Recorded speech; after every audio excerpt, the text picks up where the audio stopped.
श्री अखिलेश यादव जी।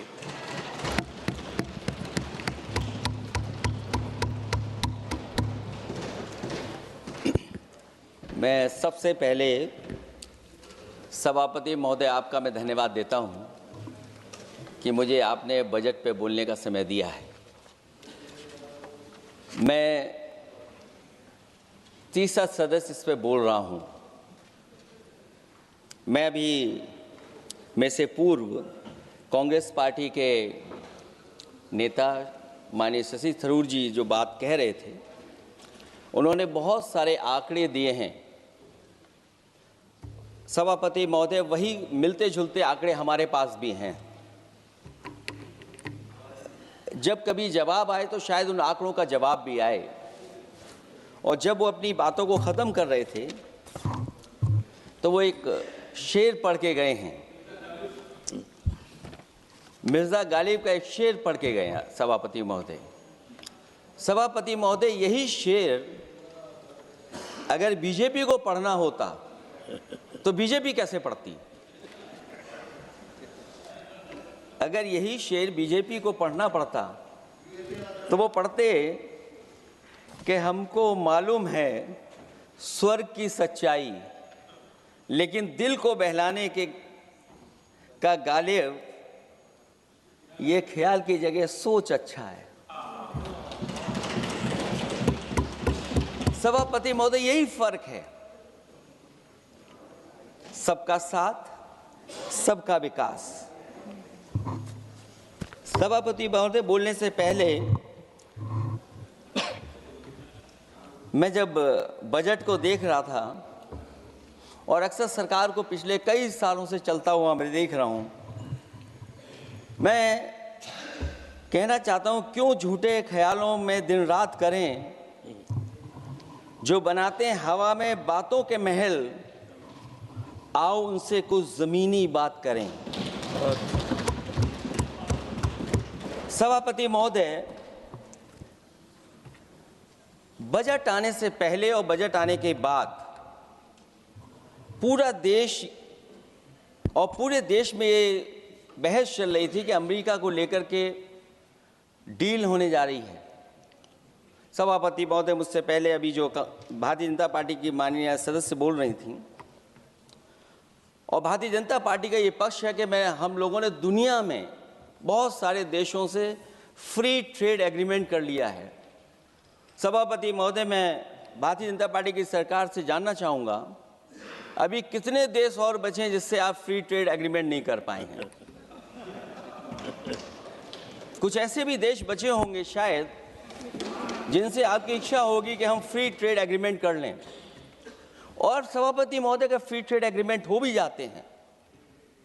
जो लोग कभी रुपए के बारे में बहुत चिंता करते थे, कभी कभी उम्र से, कभी कभी दूसरे लोगों की उससे जोड़ देते थे, इतने सब फ्री ट्रेड एग्रीमेंट होने के बाद और अमेरिका से डील नहीं ढील हुई है, उसके बाद हमारा रुपया कहां पहुंचेगा? और अगर यही डील होनी थी तो 11 महीने इंतजार क्यों कराया? अगर यही डील होनी थी सभापति महोदय, तो 11 महीने किस बात का इंतजार था? हमारे कारोबारियों को या हमारे जितने भी उद्योग से जुड़े लोग हैं, उनके साथ ये परेशानी क्यों? बजट पर सबसे पहला सवाल यही है कि डील पहले बनी है बजट।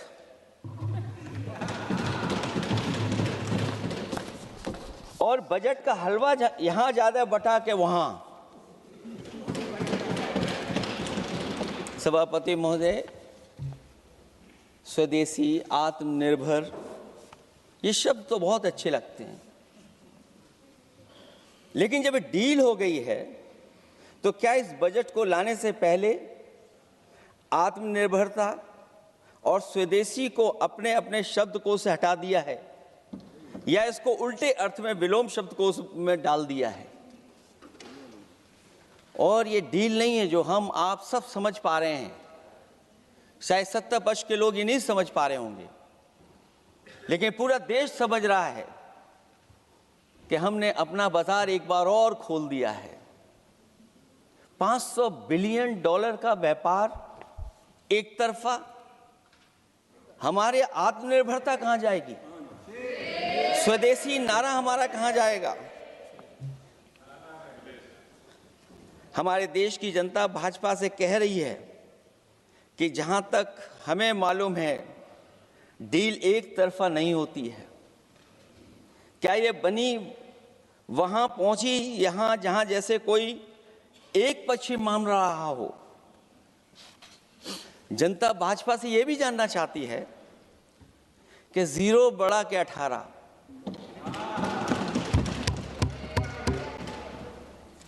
सभापति महोदय, भाजपा का समझौता गणित क्या यह है कि 18 0 के बराबर है? क्या 18 हमारा 0 के बराबर है? देश के किसानों, दुकानों, उद्योगों को बचाने के लिए खोखले शब्दों के अलावा भाजपा के पास कोई और सुरक्षा कवच या संरक्षण योजना है कि नहीं है? इसलिए मैं सभापति महोदय कहना चाहता हूं, ये बजट दिशाहीन है। इस बजट में कोई विजन नहीं है कि 2047 तक हमारा देश विकसित भारत बन जाएगा।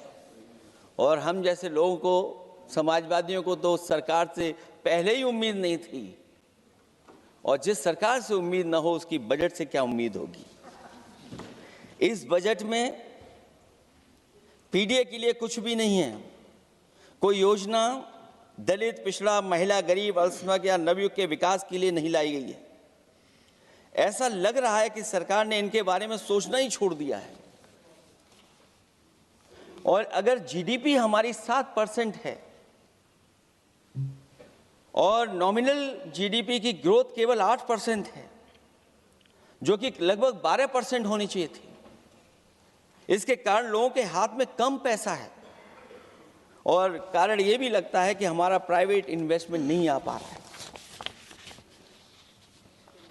जो लोग ये कहते हैं कि हम प्रति व्यक्ति आय बढ़ा रहे हैं, जो आंकड़े हमारे पास हैं, जो जानकारी हमारे पास है, वो आंकड़ा यही कहता है कि $3000 के लगभग प्रति व्यक्ति आय हमारी है। और अगर हम दुनिया से जब इतना ही जुड़ गए हैं तो 2025 की जो रैंकिंग है, हमारा स्थान 144वां है, 144th है। तो जहां हम इतना 10, 11, 12 साल से हम इतने बजट ला रहे हैं, क्या हमारे पर कैपिटा इनकम लोगों की नहीं बढ़ पाई? और सदन में, इसी सदन में कई बार ये पूछा गया कि जो लोग राशन प्राप्त कर रहे हैं, गरीबी रेखा से नीचे हैं, कम से कम उनकी पर कैपिटा इनकम क्या, ये तो बताना ही चाहिए सरकार को। और पिछड़ेपन को दूर करने के लिए कोई विजन नहीं दिखता इस बजट में। जैसे जब बजट आता है तो बजट में ढूंढते हैं हम लोग कि हमारे स्टेट के लिए क्या और खास नया आया होगा। उत्तर प्रदेश जैसा प्रदेश जहां पर डबल इंजन की सरकार को बहुत कुछ कहा जाता है कि डबल इंजन की सरकार है, हम विकास भी डबल करेंगे, लेकिन मैं देखता हूं उत्तर प्रदेश के लिए कोई खास योजना ऐसी नहीं आई है जिससे उत्तर प्रदेश के 25 करोड़ लोगों को कुछ मुख्य धारा से जोड़ा जाए। वैसे तो बड़े बड़ी योजनाएं बताई जा रही हैं कि हमारे कई फ्रेट कॉरिडोर्स बन रहे हैं, वाटरवेज बन रहे हैं, एक्सप्रेसवेज बन रहे हैं, लेकिन उत्तर प्रदेश जहां से प्रधानमंत्री जी आते हैं, भविष्य में जो बनेंगे एक्सप्रेसवे, लेकिन भारत सरकार के बजट से कोई भी अभी एक्सप्रेसवे वहां पर नहीं बना। अगर कोई बना हो, नया बन रहा हो, बड़ा बन रहा हो तो बताएं। और जो बने भी हैं वो उस मानक, उस क्वालिटी के नहीं हैं जिस क्वालिटी के आज विकसित भारत के एक्सप्रेसवे होने चाहिए। जो लोग भ्रष्टाचार पे बड़े बड़े सवाल उठाते हैं, वो कम से कम अपनी सड़कों को देखें, अपने एक्सप्रेसवेज को देखें कि उन्होंने क्या बना करके खड़ा इतने हजारों करोड़ रुपए खर्च करने के बाद। इनके सबसे पहले प्रधानमंत्री अटल बिहारी वाजपेयी जी, उनके नाम से कोई एक्सप्रेसवे बन रहा था। सभापति महोदय, हम लोगों ने अखबारों में पढ़ा कई लोग स्टेटमेंट भी देते हैं कि हम एक्सप्रेसवे बना रहे हैं। उनके नाम से बनने के साथ साथ उनका नाम भी बदल दिया। पहले वो चंबल एक्सप्रेसवे बन रहा था, फिर अटल जी के नाम से एक्सप्रेसवे बन रहा था। लगता है वो जमीन पर नहीं उतरा है, वो केवल कागजों पे बन रहा था। तो ये तो एक्सप्रेसवे की बात हुई। सबसे बड़ा सवाल ये है कि किसान को लेकर के इन्होंने कहा कि किसान की हम आय दोगुनी कर देंगे। आज हमारा किसान इस उदारीकरण में कहाँ खड़ा है? जिस किसान को लेकर के पूरे देश के सभी राजनीतिक दल चिंतित रहते हैं, इस डील के बाद हमारे किसानों का हाल क्या होगा? और जब सब कुछ विदेश से ही आएगा तो हमारा किसान भारत में क्या उगाएगा, जमीन पर क्या उगाएगा और क्या बेच पाएगा? सभापति महोदय, सरकार ने बड़ा बड़ा बजट पेश किया, कहा कि हम एग्रीकल्चर इंफ्रास्ट्रक्चर तैयार करेंगे, एग्रीकल्चर इंफ्रास्ट्रक्चर से हम मंडियां तैयार करेंगे, बाजार तैयार करेंगे, एमएसपी लागू करेंगे। हमारे किसान जब काले कानून के खिलाफ लड़ रहे थे, बड़ी संख्या में जान चली गई, उसके बाद सरकार कहीं पीछे हटी और उन्होंने काले कानून वापस लिए। लेकिन आज भी किसानों को जो कानूनी गारंटी मिलनी चाहिए वो अभी तक एमएसपी की कानूनी गारंटी सरकार नहीं दे पाई है। और जो 23 क्रॉप और हॉर्टिकल्चर क्रॉप और दूध को लेकर के सरकार दावा करती कि हम सब्जियां इतना, हॉर्टिकल्चर क्रॉप्स हमारी इतनी ग्रो कर गई हैं, हम दुनिया में इतना पैदा कर रहे हैं। दूध के जब आंकड़े बताते हैं कि दुनिया में हम दूध का उत्पादन इतना कर रहे हैं, और अगर आपका बजट ही विकसित भारत का बजट है तो हमारे हॉर्टिकल्चर क्रॉप्स और जो हमारा किसान दूध का उत्पादन कर रहा है, दूध का उत्पादन हो रहा है, उसके लिए एमएसपी की गारंटी कब देंगे आप लोग? और गारंटी हम लोग इसलिए मांग रहे हैं क्योंकि उसको घर कैसे बनाएगा, घर कैसे चलाएगा? अगर उसको लाभ नहीं मिलेगा, बच्चों को कैसे पढ़ाएगा, अपनी बेटियों को हंसी खुशी विदा कैसे कर पाएगा? और इधर तो जहां फसल की कीमत नहीं मिल पा रही है, सभापति महोदय, सोने के भाव कहां पहुंच गए हैं? पहले गरीब सोचता था जब हम अपनी बेटी की विदा करेंगे तो कुछ सोने का एक सामान खरीद करके दे देंगे उसको। जैसे जैसे बीजेपी की सरकार चली और आगे बढ़ती गई, 12 साल ऐसे हैं आ गए कि अब तो चांदी तो दूर, अगर यही सरकार चलती रही तो लोहे पर पीतल चढ़ाकर भी गरीब अपनी बेटी की विदाई नहीं करा पाएगा। कैसे अपने भविष्य के लिए 2 पैसे जमा कर पाएगा? मतलब आज क्या खाएगा, कल के लिए क्या बचा पाएगा? ये किसानों के बड़े सवाल हैं। भाजपाई किसानों को लाभ नहीं पहुंचाना चाहते हैं, ये किसी और को लाभ पहुंचाना चाहते हैं। कुछ अदृश्य लोग हैं जिनको लाभ पहुंचाना चाहते हैं, क्योंकि इनका बजट, जो बजट बनाते हैं, वो आम जनता का ना उसमें जिक्र है ना फिक्र रहती है। और अगर फिक्र होती उनको तो किसान की खाद समय पर मिल जाती, उनको बीज समय पर मिल जाता, सस्ती बिजली उपलब्ध हो जाती, सिंचाई या सिंचाई मुफ्त हो जाती थी। और मुझे याद है सभापति महोदय, समाजवादी सरकार में हम लोगों ने किसानों की सिंचाई मुफ्त करने के भी फैसले लिए। कीटनाशक दवाइयां कितनी महंगी हैं और सरकार ने किसानों को अपने हाल पे छोड़ दिया। मंडियों पे कहीं कोई खरीद नहीं है, और अगर खरीद हुई है तो सरकार बताए कि धान, आलू या गेहूं की खरीद में तो मिल जाती है उसको कीमत, लेकिन धान और आलू जैसी फसलों पर कोई सरकार कीमत नहीं दे पा रही है। महंगाई बेतहाशा बढ़ने पर भी इस बजट में जनता को टैक्स में न छूट देना टैक्स शोषण है। अमीरों के काम कारोबार और घूमने फिरने पर 10 तरह की छूटें दी गई हैं, लेकिन बेकारी बेरोजगारी से जूझ रहे लोगों की उम्मीदों की थाली खाली है। मध्यम वर्ग अपने आप को ठगा महसूस कर रहा है। शोषित, वंचित, गरीब व्यक्ति जहां था वैसे भी नीचे जाता दिख रहा है। इस बजट ने उसके चादर में पैबंद लगाने की जगह उसे और चिथड़ा कर दिया है, क्योंकि सामाजिक सुरक्षा केवल शब्दों की औपचारिकता रह गई है। किसान, मजदूर, श्रमिक, कारोबारी, छोटा दुकानदार अपने लिए मिली राहत को दूरबीन से देखकर ढूंढ रहा है, और इसीलिए भाजपा का हर बजट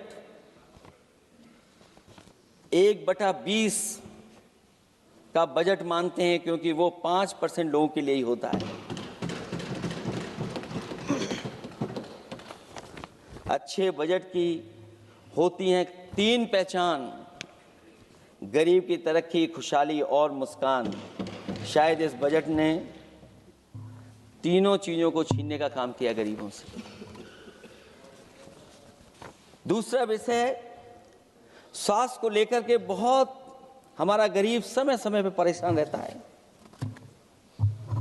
स्वास्थ्य को लेकर के जो ठोस कदम सरकार को उठाने चाहिए वो सभापति महोदय सरकार नहीं उठाती दिख रही है, और जितना भी स्वास्थ्य सेवाएं हैं वो ठप होती चली जा रही हैं। मैं उत्तर प्रदेश की बता सकता हूं, मुझे याद है सभापति महोदय पहला जो भारत सरकार और प्रदेश सरकार को मिलकर के पहला हॉस्पिटल, मेडिकल कॉलेज शाहजहांपुर का बना था, जिस समय भारतीय जनता पार्टी के उस समय के स्वास्थ्य मंत्री और मैंने मिलकर के उसका उद्घाटन किया था।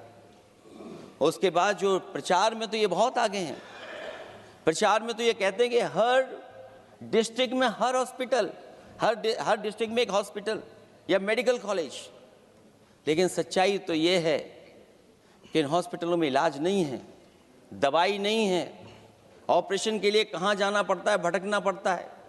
और जिस तरीके से अभी जिन लोगों ने इंश्योरेंस या LIC में किस्त दी होगी वो जानते होंगे कि महंगाई कम नहीं हुई है, महंगाई बढ़ी है, किस्तें बढ़ गई हैं। उदाहरण के लिए दिल्ली के एम्स के लिए 5,600 करोड़ रुपए, और आयुष्मान भारत के लिए पूरे देश के लिए सरकार ने जो बजट रखा है वो 4,700 करोड़ रुपए है।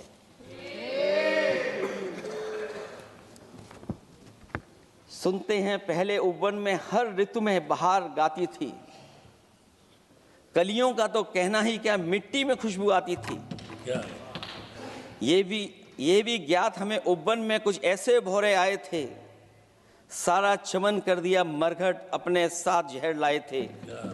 लेकिन अगर चमन वाले ही भौरों के रंग ढंग अपनाएं, माली तुम ही फैसला कर दो, हम किसको दोषी ठहराएं। सभापति महोदय, मैं उत्तर प्रदेश से आता हूं,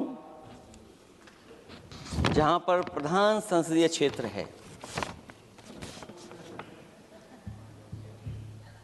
राजमाता पूजनीय अहिल्याबाई होलकर जी, उनकी मूर्ति थी, उसको बुलडोजर से तोड़वा दिया। सभापति महोदय, कोई कल्पना कर सकता है एक मणिकर्णिका घाट जो हमारी पौराणिक पहचान रही, सदियों से हमारी विरासत की पहचान रही, सनातनी काशी की विरासत रही, वहां पे इनकी सरकार ने प्रधान संसदीय क्षेत्र में बुलडोजर चला करके हमारी पूजनीय अहिल्याबाई होलकर की मूर्ति को इन्होंने तोड़ने का काम किया। और सभापति महोदय, केवल एक मूर्ति नहीं, वहां पर अगर हम गिनती करेंगे, 1 नहीं, 2 नहीं, 3 नहीं, 4 नहीं, 5 नहीं, 6 नहीं, 7 नहीं, लगभग 100 मंदिरों को तोड़ने का काम इसी सरकार में हुआ है। केवल मंदिर नहीं तोड़े गए सभापति महोदय, एक antique bell donated by Nepal नरेश, जो घंटा बजता था, सभापति महोदय, जो घंटा बजता था, नेपाल नरेश जिन्होंने गिफ्ट किया था, वो घंटा भी लापता है।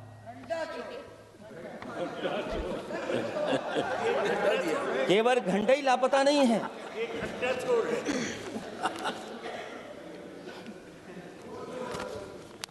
सभापति महोदय,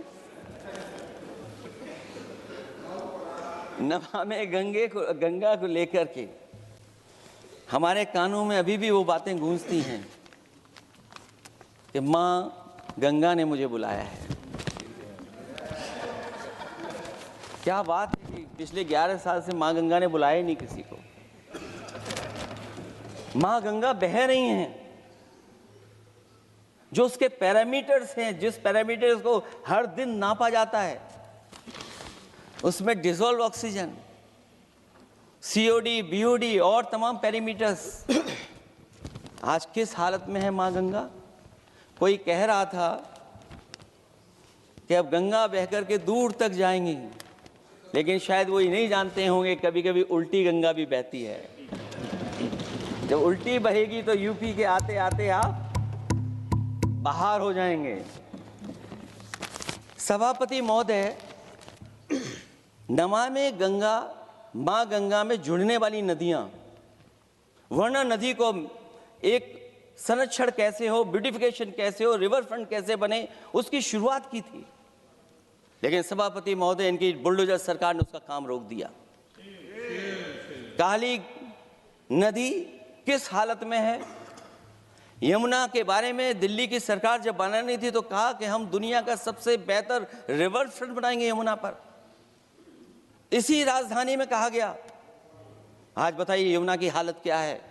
और अगर यमुना दिल्ली में गंदी हो रही है तो ये बह करके जब यूपी जाती है तो मथुरा में भी गंदी है। और थोड़ा बहुत साफ गंगा इसलिए हो जाती है क्योंकि जब चंबल का पानी उसमें जुड़ता है, थोड़ी बहुत यमुना साफ हो जाती है। उसके बाद यमुना में भी कोई सफाई का सरकार ने इंतजाम नहीं किया। और आज भी मैं कहता हूं, देश का सबसे अच्छा रिवर फ्रंट अगर कहीं बना है तो लखनऊ में बना है, गोमती रिवर फ्रंट। जो लोग ये कहते हो कि दूसरा रिवर फ्रंट अच्छा है, मैं उनसे कहूंगा कभी लखनऊ के रिवर फ्रंट पर भी घूम करके आइए, तब आपको मालूम पड़ेगा कि रिवर फ्रंट क्या होता है। 26 जनवरी इसी वर्ष मैंने एक प्रतिष्ठित अखबार को पढ़ा और उसमें देखा मैंने कि high uranium in India's ground water samples लिए गए हैं। एक्सपर्ट्स वार्न कर रहे हैं कि सेवरल हेल्थ रिस्क हैं उससे। Lead pollution alarming in 69 rivers in India contaminated, rivers are contaminated. हमारे पानी में पेस्टिसाइड है, इंडस्ट्रियल वेस्ट है, अनसेफ है ड्रिंकिंग के लिए। हमारी नदियों में मरकरी है, डेंजरस लेवल। और जितनी भी हमारी वाटर बॉडीज हैं इंडस्ट्रियल टाउन्स के आसपास, सब में टॉक्सिक है, मरकरी है, बड़े पैमाने पे डेंजरस है पानी वहां का। और कई जगह इंडस्ट्री का सीधा सीधा वेस्ट जा रहा है। आर्सेनिक लेवल का सोच ही नहीं सकते हम लोग, जो मानक है उससे कई गुना ज्यादा है। ये तो हमारे देश का पानी है जो नदियों में बह रहा है, जो अंडरग्राउंड वाटर बन रहा है हमारा। ठीक ही कहा हमारे माननीय सदस्य ने कि जो संपन्न हैं, प्रिविलेज्ड हैं, वो लोग तो पानी साफ करने की मशीन खरीद सकते हैं।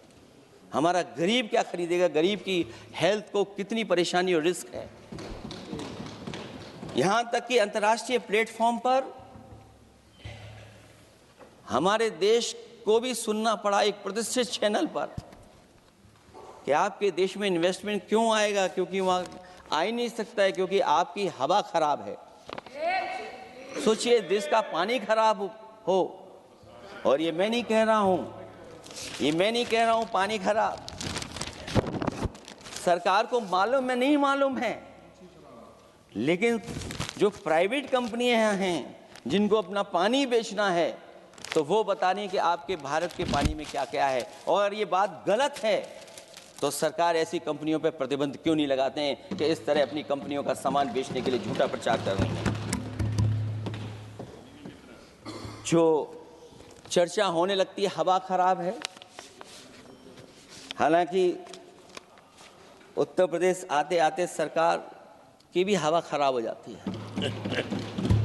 सरकार सबको डराती है, लेकिन सरकार को कोई नमस्कार न करे उसको नहीं डरा सकते हैं। हमने तो कहा कि तुम लखनऊ से गए हो, लखनऊ का जो अदब है, लखनऊ का जो हमारी पहचान है, कम से कम अगर नमस्कार नहीं कर सकते तो आदाब तो कर ही देते वहां जाकर। जो लोग पिछड़े पीडीए उनके पक्षधर बनते हैं, आरक्षण को लेकर के कहते हैं कि हम आरक्षण देंगे, उनकी सरकारों में क्या अपॉइंटमेंट हो रहे हैं। मुझे याद है इससे पहले जब बहस हुई थी सदन में, वहां से बात निकली थी कि किस तरीके से अपॉइंटमेंट हो रहे हैं यूनिवर्सिटीज और कॉलेजेस में। मैं उसी पे कुछ कहना चाहता हूं। ये अपनी अपनी किस्मत है, कुछ कलियां खिलती हैं ऊपर और दूसरी मुरझा जाती हैं झुके झुके जीवन भर भूं पर। माना बदकिस्मत है, लेकिन क्या वे महक नहीं सकती हैं? अगर मिले अवसर अंगारे सी क्या दहक नहीं सकती हैं? जिस तरीके से आरक्षण पर खिलवाड़ हो रही है उसकी कोई कल्पना नहीं कर सकता था। विकसित भारत तभी विकसित भारत माना जाएगा जब हमारे पिछड़े, दलित, आदिवासी, अल्पसंख्यक मुसलमान भाई को बराबर का हक मिलेगा। और जब तक हक नहीं मिल रहा उनको, तब तक शायद विकसित भारत का देखने का सपना आधा अधूरा है। अभी अभी सुप्रीम कोर्ट ने कहा है माइग्रेशन को लेकर के, सुप्रीम कोर्ट ने 16 जनवरी को एक फैसला पलट दिया। हाई कोर्ट के फैसले को पलटते हुए फैसला सुनाया कि यदि आरक्षित वर्ग का कोई उम्मीदवार बिना किसी छूट का लाभ लिए अगर अनारक्षित वर्ग से ज्यादा नंबर प्राप्त करे तो उसे अनारक्षित वर्ग में सेलेक्ट किया जाएगा। क्या सुप्रीम कोर्ट भी कह रहा है? हमारे सरकार की भी नियत है कि सबको आरक्षण मिलना चाहिए जिनका हक हो। हमारे प्रधानमंत्री जी भी कहते हैं हम पिछड़े हैं। हमारे दूसरे नंबर के नेता, क्योंकि उन्हें सनातनी बनना था, अपना धर्म बदल के दूसरा धर्म लिख लिया उन्होंने। तो कम से कम पिछड़ों का तो ख्याल करिए आप। जब पिछड़ों का ख्याल करोगे तभी आपका देश विकसित बनेगा, भारत विकसित बनेगा। अगर आप पिछड़ों को छोड़ देंगे, दलितों को छोड़ देंगे, आदिवासियों को छोड़ देंगे, अल्पसंख्यक भाइयों को छोड़ देंगे, तो आप कैसे विकसित भारत बनाएंगे? एक आर्थिक बराबरी है, दूसरी सामाजिक बराबरी है। और मुझे लगता है बजट से न आर्थिक गैर बराबरी दूर हो रही है, न सामाजिक गैर बराबरी दूर हो रही है। और इनकी सरकार में कितना भेदभाव है। सभापति महोदय, केवल चुनाव जीतने के लिए सोचिए। एक 72 साल के बुजुर्ग पर मोईद खान साहब, आप जानते होंगे आपके क्षेत्र में, मदरसा टाउन एरिया। सभापति महोदय, बीजेपी का लक्ष्य केवल है चुनाव जीतना। इन आंकड़ों से क्या मतलब? और आंकड़ों के अगर ये ठीक आंकड़े होते सभापति महोदय, तो इन्होंने कहा था कि बुलेट ट्रेन हम 1 लाख करोड़ की बनाएंगे। आज बुलेट ट्रेन 2 लाख करोड़ की कैसे हो गई? सभापति महोदय कहा कि हम 1 लाख करोड़ में बनाएंगे बुलेट ट्रेन। और बुलेट ट्रेन केवल संपन्न स्टेटों में क्यों? हमारे बंगाल, बिहार और यूपी में क्यों नहीं? और अगर आप हाई स्पीड बुलेट ट्रेन लाना चाहते हैं तो 1 लाख करोड़ का बजट दिया था, 2 लाख करोड़ बजट हो गया। यूपी में जब बनेगा तो पता नहीं कब बनेगा, कौन जानता है कब बनेगा। चुनाव जीतने के लिए इनकी सरकार के लोगों ने झूठा फंसाया।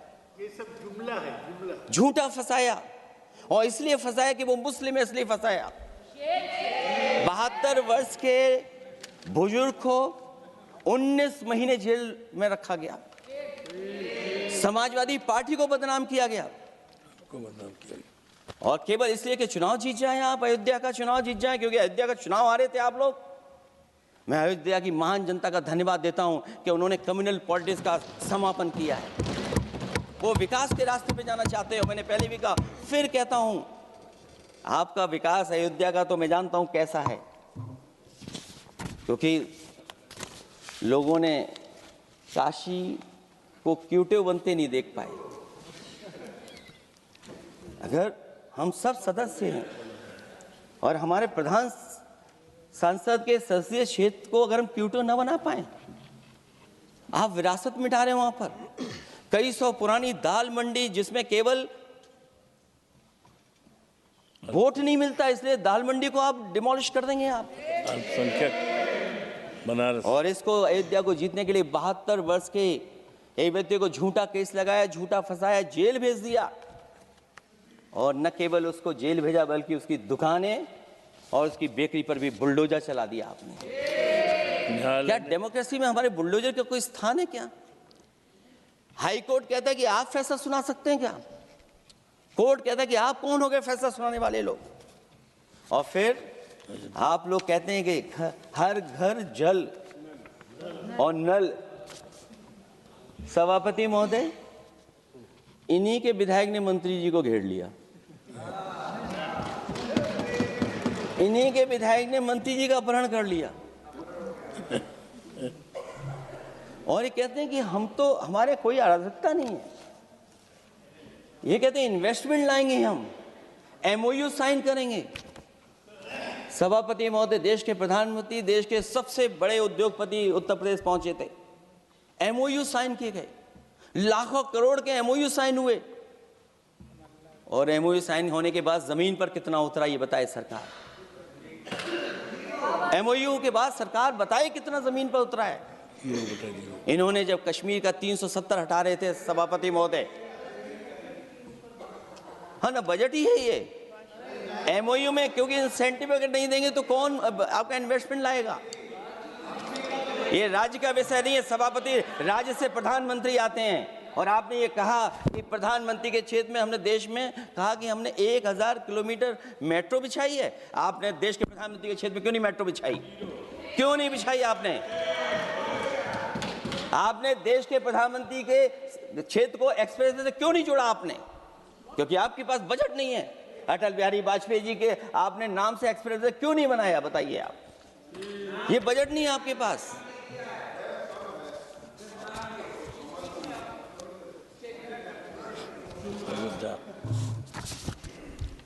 अयोध्या एयरपोर्ट घोटाला, एयरपोर्ट बनते ही पानी टपकने लगा। एयरपोर्ट तो दिल्ली का है, बजट तो दिल्ली ने दिया होगा। अयोध्या रेलवे स्टेशन, हमारे कन्नौज का रेलवे स्टेशन बनते ही गिर गया और गिरने के बाद अभी तक नहीं बन पाया। तो ये बजट का हिस्सा नहीं है क्या? आप वाटरवेज बात कर रहे हैं, गंगा साफ नहीं है, आप पानी का जहाज कहां ले जाएंगे? बिहार में जाकर के रुक जाएगा।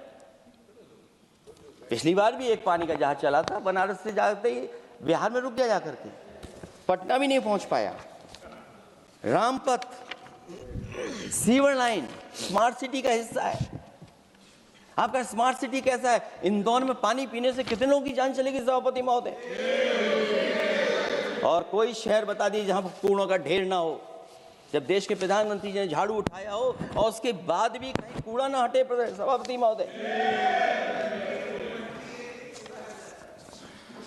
भजन संध्या स्थल घोटाला हुआ, अंतर्राष्ट्रीय मीडिया सेंटर बनाया, उसमें भी पानी गिर रहा है। लाइट सजावट की चाइनीज आई हैं। हमारे देश का कारोबार कैसे उलझा दिया आपने? चीन और अमेरिका और थोड़ा बहुत रशिया, विदेश नीति तो असफल हुई है, लेकिन हमारा बाजार को भी पूरा बेच दिया। और चीन के सवाल पर सभापति महोदय, चीन हमारी जमीन पर भी निगाहें रखे हुए है और हमारे बाजार पे भी। इसलिए जो सरकार फैसला ले बड़ी सावधानी से ले। मैं कितनी बातें बताऊं, वहां पर सेना जमीन ले लिया, जमीनें जाने कहां चली गई हैं। इसलिए सभापति महोदय, ये बजट दिशाहीन है। ये 2047 में हमारा विकसित भारत तो नहीं बनेगा। और जिस तरीके से बेरोजगारी बढ़ी है, बेरोजगारी को लेकर के जो चिंता रही, हमेशा रहती थी, और जो सरकार ने बड़े बड़े फैसले भी लिए थे, जानकारी दी थी कि हम बेरोजगारी ऐसे दूर कर लेंगे। मेक इन इंडिया का जो सपना दिखाया था, आखिरकार मेक इन इंडिया का सपना कहाँ पूरा हो पा रहा है? मेक इन इंडिया का जो शेर था वो जंग खा रहा है सभापति महोदय। जो योजना लेकर के आए थे एम्प्लॉयमेंट लिंक्ड इंसेंटिव्स, सरकार बताए कि हमें कितना उसमें लाभ पहुंचा है। 2024-2025 के बजट में इन योजनाओं के लिए 33,000 करोड़ रुपए आवंटित किए गए थे, लेकिन खर्च कितना हुआ? 1,700 करोड़ रुपया केवल। एक आपने पिछली बार सपना दिखाया था कि इंटर्नशिप की योजना,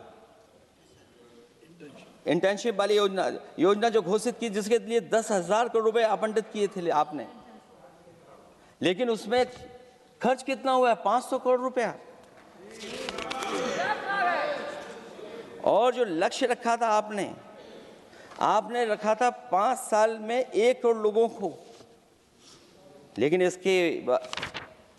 इसमें आए कितने? 1,65,000 लोगों ने फॉर्म भरा, ऑफर दिया उन्होंने, लेकिन फाइनली जिसमें ऑफर, जिसका सिलेक्ट हो, वो केवल 16,000 लोगों को काम पहुंचा है। सोचिए, हमारा देश इतना बड़ा, जहां करोड़ों को आप इस योजना से जोड़ना चाहते थे, केवल 16,000 लोग जाएंगे उसमें। ये आपको बेरोजगारी खत्म करने की योजना है आपकी?